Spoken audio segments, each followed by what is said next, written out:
Could you introduce yourself, please? Hi, my name is Iji, and I just graduated from Columbia University this May with a degree in chemistry. I grew up in Australia, and I attended the Queensland Academy for Health Sciences, where I completed the IB diploma program. After that, I moved on to do medicine in Australian National University for 2 years before transferring to Columbia. So today I'll be talking about my experiences in transferring to a US institution from Australia. Why is the college transfer in the US such a common phenomenon? Well, that's because many students decide to take a break, or they have personal or family issues, or their career plans change, and they want to start work early. And in my case, I decided to move on from medicine studies because I wanted to study chemistry in more detail. So yeah, there are many reasons. So the retention rate refers to the number of students that come back to school every year to continue their studies. And depending on this rate, the intake for transfer student differs by each college. We would now like to ask you about your own US transfer experience.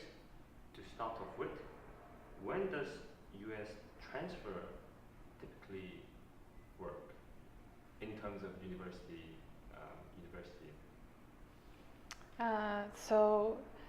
Majority of students start during their freshman year or right after. But in my case, I started after finishing my sophomore year. Do all Ivy League colleges participate in the transfer system? It depends. For sure, Princeton University doesn't accept transfers at all. And I know that Harvard and Yale University sometimes say that they will, but they end up not taking any students. But other than that, most Ivy League institutions do. What's the transfer application timeline like? The deadline for the application is normally around early March, and the decision comes out usually mid-May. How different are the transfer application materials to undergraduate application?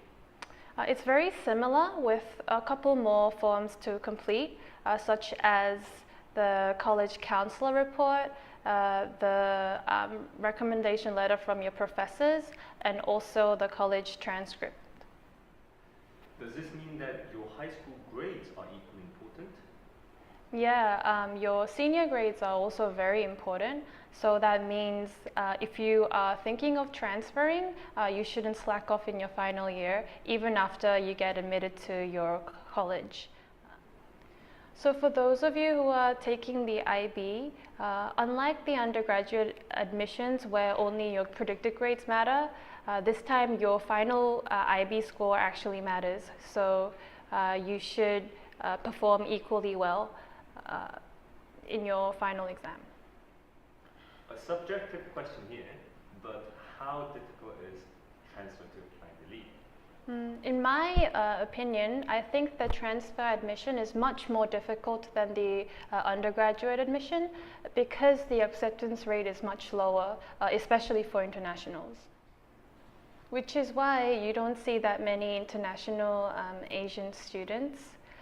And in my case, there were only 2 international students who were successfully accepted, including myself. Within the Ivy League, which major is relatively easy to get into?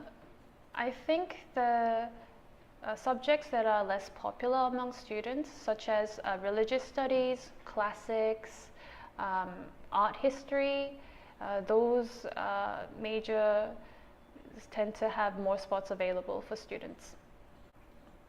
Especially for female students, because the engineering schools tend to have more male students.